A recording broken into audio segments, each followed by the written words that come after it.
තෙරුවන් සරණයි. ගෞරවනීය මහා සංඝරත්නයන් අවසරයි. ගෞරවනීය පූජකවරුනි, මගේ ආදරණීය ලක්වැසි දෙමව්පියනි, දරුවනි, හිතවතුනි, මිත්‍රවරුනි, විශේෂයෙන්ම මා ජනාධිපතිවරයා වශයෙන් පත්වී දින 100ක් ගත වෙන අවස්ථාවේ මා අදහස් කළා ඔබ විසින් පත් කළ ඔබේ ප්‍රධානතම සේවකයා වශයෙන් ඔබ ඇමතීම වඩාත් සුදුසු බව.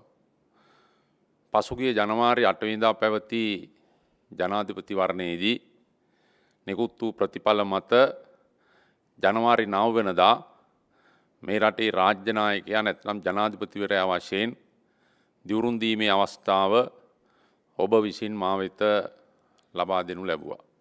එදා සිට මේ දක්වා ගත වූ දින 100ක කාල සීමාව විශේෂයෙන්ම මේ රටේ ආර්ථිකය පිළිබඳව, දේශපාලනය, සංවර්ධනය, ජාත්‍යන්තර සබඳතා මේ සියල්ල ගත් විට අපි නව රජයක් විදිහට නව පියවර රාශියක් තබලා තිබෙන බව සඳහන් කරන්නට ඕනේ.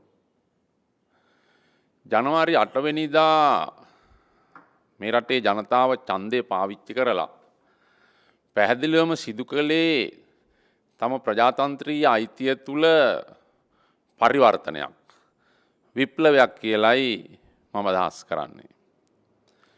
ඒ සිදු පරිවර්තනය සහ විප්ලවය ලැබූ නිදහස ප්‍රජාතන්ත්‍රවාදය භාවිතය ක්‍රියාත්මක කිරීම, ඒට නැඹුරු වීම, මේ කියන කරුණු පදනම් කරගෙන පසුගිය මාස 3කට ආසන්න කාලය තුල කටයුතු කිරීමේදී රට තුල ඇතැම් අයගේ හැසිරීම, ඇතැම් අයගේ දේශපාලන තීන්දුව සහ ක්‍රියාකාරීත්වයන් පිළිබඳව අවධානය යොමු කිරීමේදී මගේ මතකයට එන්නේ ඉතිහාසය තුල විශේෂයෙන්ම ලෝකයේ ඇතැම් රටවල් වල විප්ලවයක් සිදු අවස්ථාවේදී ඒ විප්ලවයෙන් පසුව ඇතිවන ප්‍රතිවිප්ලවය පිළිබඳවයි.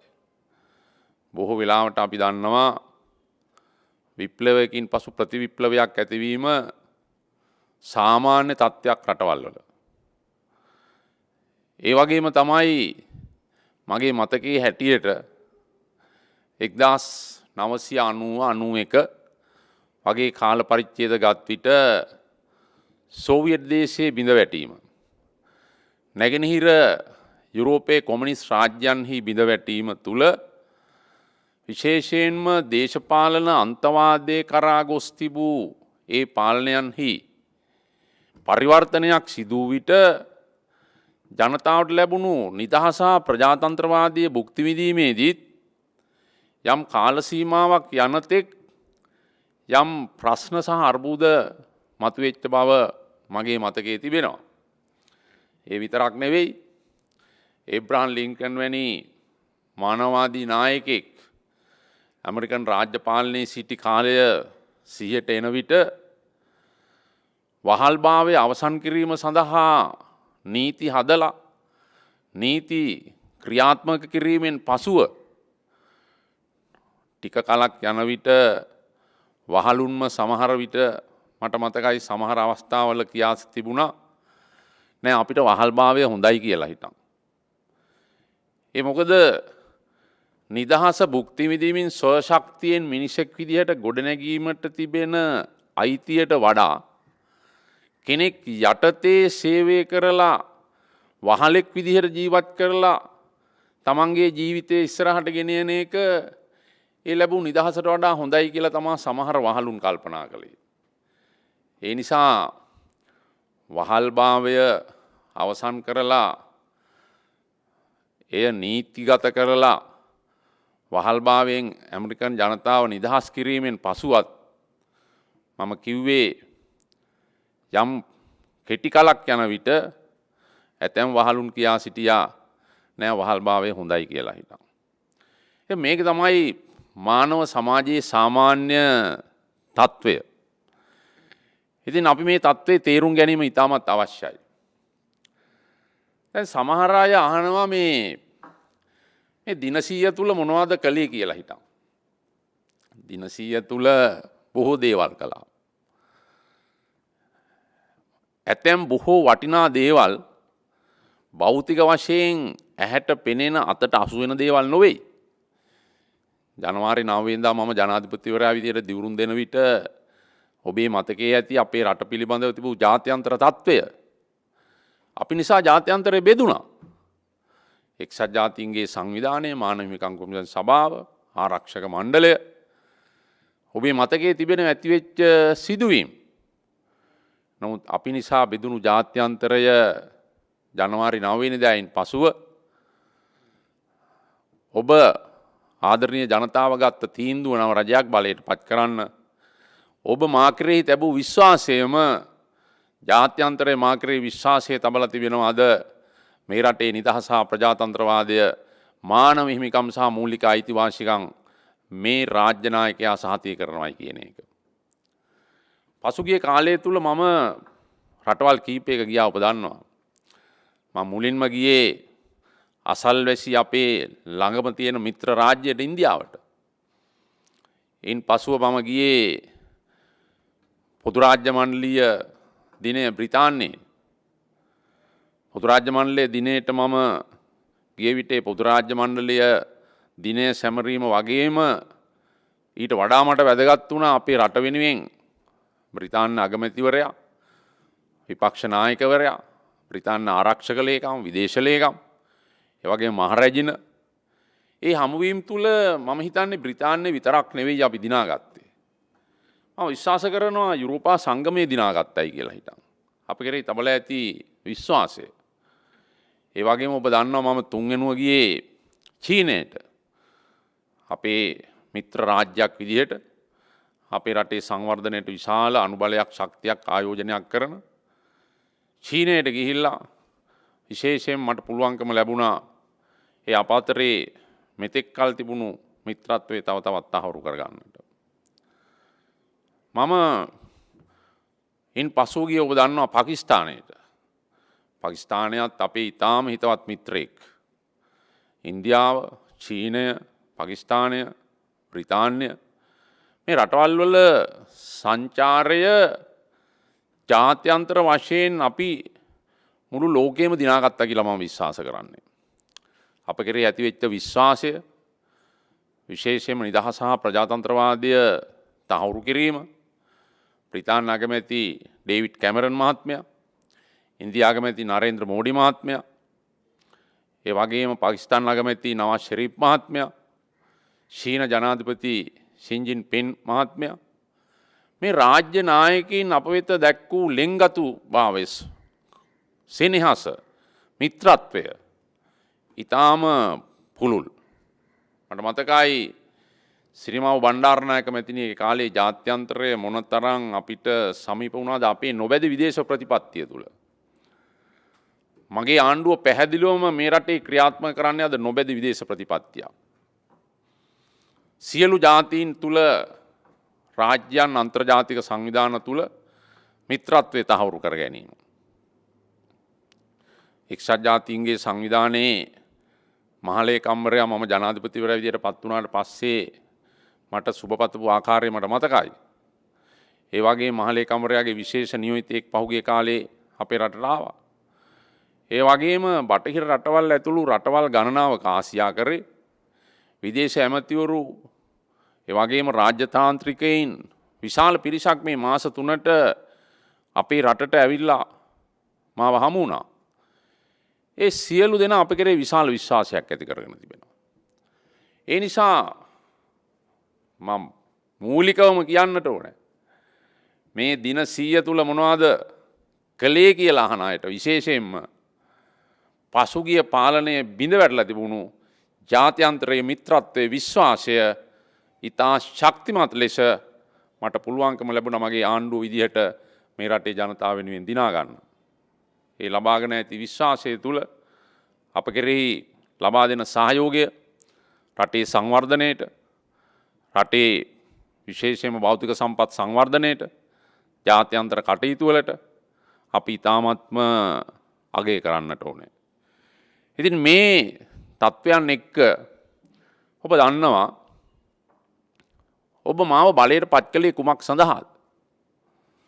මට මතකයි පහුගිය ජනවාරි 8 වෙනිදාට කලින් සාමාන්‍ය අපේ ප්‍රාදේශ සභා මන්ත්‍රීවරයෙකුට කතා කරපුවාමත් කෑ ගහනවා. දුරකථනයෙන් කතා කරපුවාම. එපා කතා කරන්න. සාමාන්‍ය භාෂාවෙන් ඒගොල්ලම කියන මේක ටැප් කරනවා කතා කරන්න එපා. රාජ්‍ය නිලධාරීන් නිදහසේ කතා කළේ නෑ දුරකථනයෙන්. රටේ සාමාන්‍ය පොදු මහ ජනතාව නිදහසේ කතා කළේ නෑ. ත්‍රිවිධ හමුදාව පොලිසියේ සාමාන්‍ය පහළ ශ්‍රේණිවල නිලධාරීන් දුරකථනයෙන් නිදහසේ කතා කළේ නෑ. ඒ හැම කෙනෙකුටම අඩුම වශයෙන් නිදහසේ දුරකථනයෙන් කතා කරන්න නිදහසක් තිබුණේ නෑ. මේ මාස 3 තුල ඒ නිදහස කොච්චර දුරට ශක්තිමත් වෙලා තිබෙනවද? ප්‍රජාතන්ත්‍රවාදය නිදහස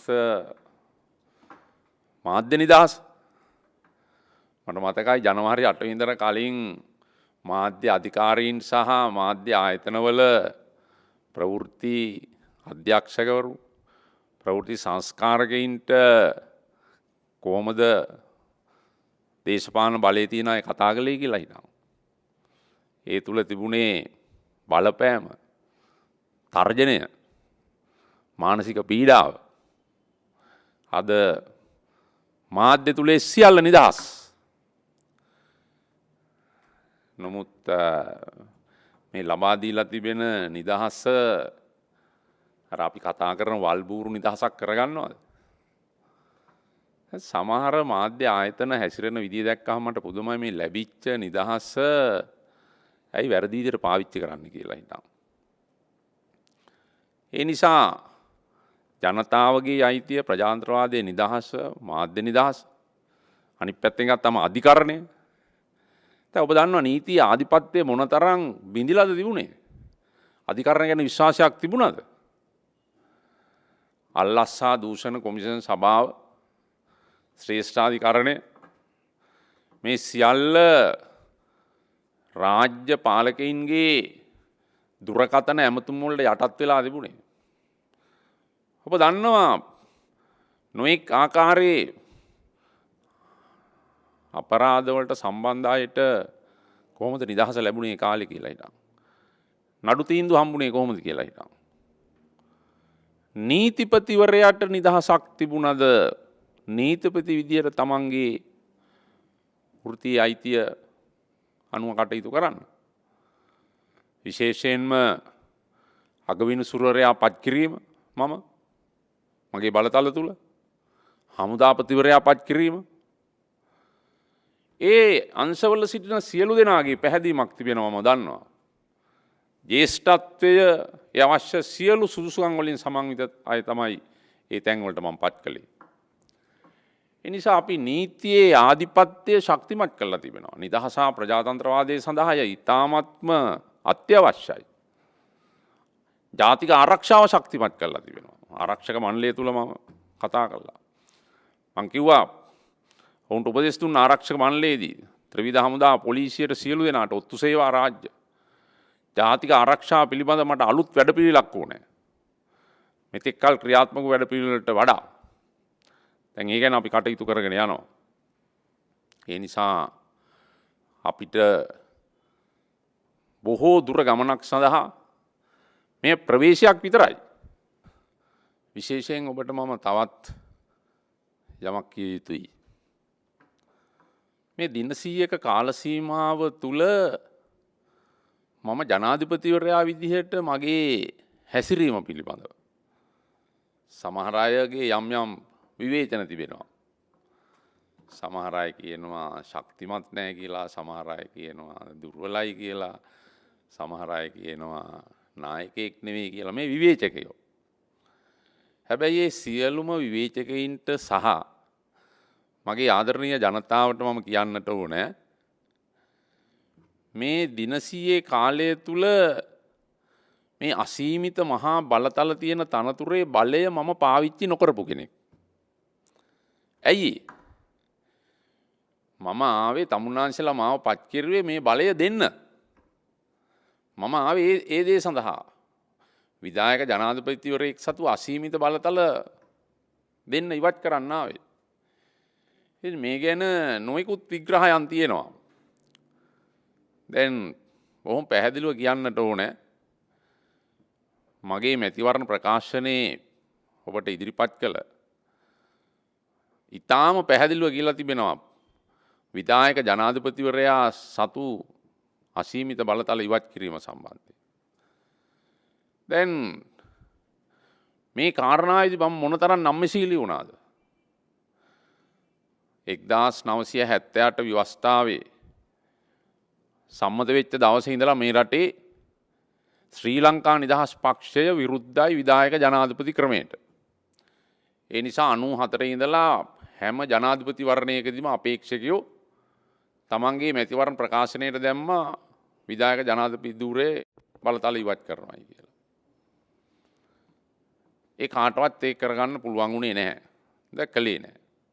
ඒ වගේම තමයි 78 ව්‍යවස්ථාවේ මේ එක්කමාපු මනාප ඡන්ද ක්‍රමය එදා ඉඳලම ශ්‍රී ලංකා නිදහස් පක්ෂය විරුද්ධයි. එතකොට මේ දෙකටම වාම ප්‍රගතිශීලී දේශපාලන පක්ෂ විරුද්ධයි. එක්සත් ජාතික පක්ෂය පළවෙනි වරට මගේ මතකයේ හැටියට 1999 මේකට විරුද්ධව යෝජනාවක් සම්මත කළා වුන්ගේ සම්මේලනයේදී 99 ඉඳලා එක්සත් ජාතික පක්ෂය විරුද්ධයි. මේක පොදු මහජනතාව තුළ ඇතිවෙච්ච සංවාදයක් ඔවුන්ගේ දේශපාලන බුද්ධිය ප්‍රඥාවන්තභාවය ඥානය දැනුම අවබෝධය සහ අත්දැකීම් එක්ක. ඒ නිසා අය කළ යුතුමයි මේ 19 වෙනි සංශෝධනය. මේ රටේ නිදහස ප්‍රජාතන්ත්‍රවාදය සීලාචාර සමාජයක් හදන්න ඒකාධිපතින් බිහිම වළක්වන්න තනි රාජ්‍ය බලය රාජ්‍ය වත්කම් මුළු අධිකරණය පාර්ලිමේන්තුව මේ සියල්ල තමන්ගේ තනි බලයට නතු වෙන මේ ක්‍රමේ මේ වහා වෙනස් කළ යුතුයි. පහුගිය මාස 3 මේ කටයුතු වලදී මම දන්නේ ලෝකේ රාජ්‍ය නායකයෙක් මේ විදිහේ බලතල තිබෙන තනතුරකට පත් වෙලා ඒ පත් වුණාට පස්සේ තමන්ගේ අතේ තියෙන මේ බලය දෙන්න මේ තරම් නම්‍යශීලී වෙච්ච කෙනෙක් මම අහලා නැහැ. ඒක මම ගැන මම කතා කරනවා නෙවෙයි. රජයේ නීතිපතිවරයා ශ්‍රේෂ්ඨාධිකරණයට ගිහිල්ලා කිව්වේ මගේ උපදෙස් අනුව මේ බලතල ඉවත් කරන්න. මගේ පෞද්ගලික ව්‍යවස්ථා සම්පාදක උපදේශකවරයා ශ්‍රේෂ්ඨාධිකරණයට ගිහිල්ලා කිව්වේ මේ බලතල ඉවත් කරන්න. ඒ අපේ දේශපාලන තීන්දුවක් වුණා අදහසක් වුණා. ශ්‍රේෂ්ඨාධිකරණේ තීන්දුවක් දුන්නා. දැන් මේ ශ්‍රේෂ්ඨාධිකරණේ දුන් තීන්දුව අනුව ශ්‍රේෂ්ඨාධිකරණේ තීන්දුවට අනුකූලව දැන් අපි කටයුතු කළ යුතු වෙනවා. එයින් එහා අපිට යන්න පුළුවන් කමක් නැහැ. ඒ නිසා පාර්ලිමේන්තුවට මේ 19 වෙනි සංශෝධනය ඉදිරිපත් කිරීම තුළ අපිට දැන් පහුගිය දින කිහිපේ යම් බාධාවක් නැති වුණා. මම පාර්ලිමේන්තුව නියෝජනය කරන ආදරණීය ගරු මහජන නියමිතවරුන්ගෙන් මැති ඇමතුරුන්ගෙන් ඊටාම ගෞරවයෙන් ඉල්ලා සිටිනවා. මේ Tamanට ලැබිච්ච ඓතිහාසික අවස්ථාවක්. මේට පක්ෂයේ ඡන්දේ පාවිච්චි කිරීම ඓතිහාසික වශයෙන් Tamanට ගෞරවයක් ලැබෙන තැනක්. ජනතාවගේ නිදහස ප්‍රජාතන්ත්‍රවාදය සීලාචාර සමාජයක් විනය ගරුක හික්මීමක් ඇතුව ගොඩනගන්න. ඒ සියල්ල සඳහා මම විශ්වාස කරනවා ඒ සෑම කෙනෙක්ම මේ 19 වෙනි සංශෝධනය සම්මත කිරීම සඳහා ඡන්දේ පාවිච්චි කළයි කියලා. මම ඊටාම ගෞරවයෙන් මේ සියලු දෙනාගෙන් ඉල්ලා සිටිනවා. මේ සඳහා ඔබේ වටිනා ඡන්දය පාවිච්චි කරලා මේ රටේ නිදහස ප්‍රජාතන්ත්‍රවාදය තහවුරු කරන්න කොටස්කාරයෙක් වෙන්නයි කියලා හිතන්. ඒ වගේම තමයි අපි ඒකාකාරයෙන් 19 වෙනි සංශෝධනය ඊළඟට මැතිවරණ ක්‍රමය වෙනස් කිරීම. දැන් ඊයේ පැවති අමාත්‍ය මණ්ඩල රැස්වීමට ඉදිරිපත් කළ අලුත් මැතිවරණ ක්‍රමයක් පිළිබඳව ඒ සඳහා කටයුතු කරගෙන යනවා. මේ බලාපොරොත්තු වෙන අය පාර්ලිමේන්තුවට ඉදිරිපත් කළා සම්මත කරන්න. දැන් මේ විතරක්ද? දැන් අපි මේ කාලය තුල ජනතාවට දුන්නු පොරොන්දු අනුව දූෂණ වංචා විමර්ශන ජනාධිපති කොමිෂන් සභාවක් මම පත් කෙරුවා. විශ්ෂකාරවරුන්. ඒ කටයුතු මේ වන විට ඉතාම සාර්ථකව කෙරෙනවා. ඒ වගේම ජාතීන් අතර සමගිය සංහිඳියාව සහජීවනය මිත්‍රත්වය අපේ රටේ සිංහල බෞද්ධ හින්දු කතෝලික මේ ආගම් වශයෙන් ජාතීන් වශයෙන් වගේම සිංහල දෙමළ මුස්ලිම් මැලේ බර්ග මේ සියලු ජාතීන් සියලු ආගම් මේ සියලු දෙනා තුළ සංහිඳියා පිළිවෙතක් සමගියක් සහෝදරත්වයක් අවිශ්වාසයක් සැකයක් බියක් නැතුව ජීවත්වීම ලෝකයේ සංවර්ධනය වූ රටවල් වල ප්‍රජාතන්ත්‍රවාද සහ නිදහස ඉහළින්ම භුක්ති විඳින රටවල් වල මොනතරම් මේ රටවල් වල අභ්‍යන්තරයේ විවිධ ජාතීන් විවිධ භාෂාවන් විවිධ ආගම් කතා කරන අය ඉන්නවද? අපේ බහු ආගමික සමාජයක් බහු ජාතීන් නියෝජනය කරන සමාජයක්. එතකොට මේ සියල්ලෙහිදීම අපි දැනගන්න ඕනේ අපේ සිංහල බෞද්ධ ජනතාවගේ ඓතිහාසික පදනමත් සමග ඒ ගෞරවනීයත්වයේ සහ වැදගත්කමක් සමග අනිකුත් සියලු ජන කොටස්වල සමග සියලු දෙනාට සහෝදරත්වයෙන් මිත්‍රශීලීව සහජීවනයෙන් සාධාරණ සමාජ ක්‍රමයක් තුල සැකයෙන් අවිශ්වාසයෙන් තොරව ජීවත් වීමේ අයිතිය තහවුරු කිරීම. ඉතින් මේ සඳහා අපි ප්‍රතිසංවිධානය පිළිබඳව ජනාධිපති කාර්ය සාධන බලකායක් පත් කළා. ජාතීන් අතර සහජීවන සංහිඳියාව සඳහා. දැන් මේ ප්‍රතිසන්ධානය පිළිබඳව ජනාධිපති කාර්ය සාධන බලකාය ඉතා සාර්ථකව කටයුතු කරගෙන යනවා. අපි එතනින් නැවතුනේ නැහැ. ජාතික සමගිය පිළිබඳව සංහිඳියා පිළිබඳව ජාතික සමගි සංහිඳියා කටයුතු කිරීමේ ලේකම් කාර්යාලයක් අපි අලුතෙන් ආරම්භ කළා. මේ රටේ තිබෙන අභ්‍යන්තර ප්‍රශ්න අපි තේරුම් ගන්න ඕනේ. මේවා ඔඩුදුවල අවුරුදු 30ක යුද්ධයක් එක්ක ඇතිවෙච්ච ප්‍රතිඵලය. මේ රටේ නැවත යුද්ධයක් නොවෙන්න අපි කටයුතු කිරීම. මේ කටයුතු කිරීමේදී ඒ සියලු ජන කොටස් අතර තිබිය යුතු මිත්‍රත්වය.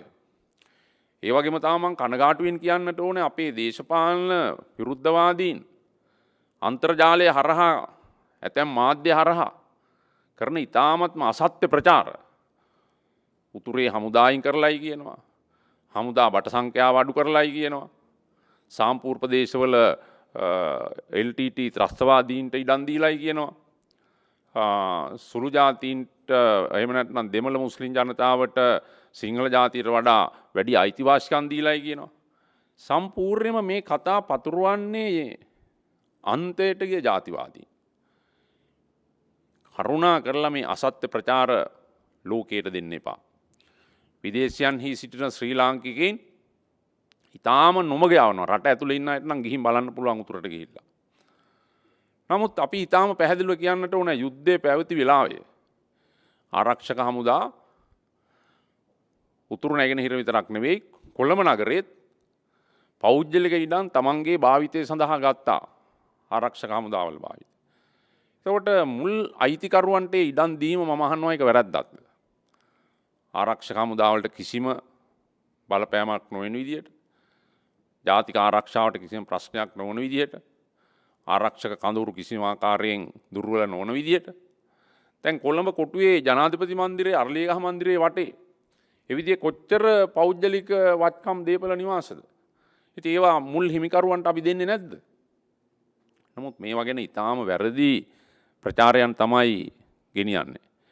ඒක නිසා අපි මේ සෑම අංශයක් පිළිබඳවම අපි ඊටාම පැහැදිලි ප්‍රතිපත්තියක ඉන්නවා. ඒ විතරක් නෙවෙයි අපි රාජ්‍ය වත්කම් ආපසු ලබා ගැනීමේ විශේෂ ජනාධිපති කාර්ය සාධන බලකායක් පත් කළා.